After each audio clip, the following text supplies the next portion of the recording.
نعود للخبر الوطني. الطاقات المتجددة مستقبلنا ومستقبل الأجيال القادمة، فالمغرب يواصل تنفيذ خططه لتوسيع نطاق استخدام الطاقة الشمسية من خلال مشروع نور الذي يعد الأضخم من نوعه على مستوى العالم، من خلال محطة إنتاج الطاقة الشمسية بمدينة ورزازات، والتي تعد بداية هذا المشروع الضخم المكون من 5 محطات.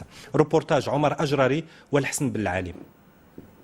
4 سنوات مرت على إطلاق مشروع نور للطاقة الشمسية بورزازات. أزيد من 6 مليارات أورو هي حجم الاستثمارات المرصودة لهذا المشروع الذي سيمكن من إنتاج 2000 ميجاوات من الكهرباء في أفق سنة 2020. مشاركة المغرب بمشروع بهذه الأهمية العالمية هو حدث في حد ذاتها، لأن المغرب يعطي بذلك مثالا في ترشيد السياسة الطاقية نحو النمو الأخضر، ويبقى الرهان هو بلوغ إنتاج يصل إلى 2000 ميجاوات سنويا.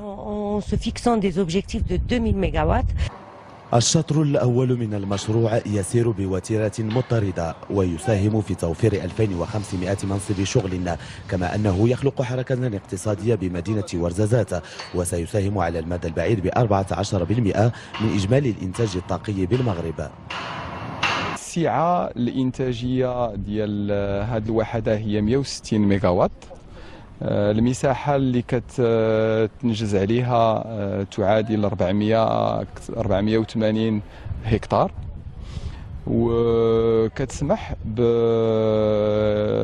بإنتاج الكهرباء حتى بعد غروب الشمس.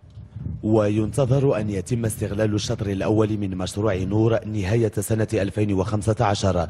مشروع صديق للبيئة سيمكن من التخلص من 3.7 طن من انبعاث الغازات الملوثة.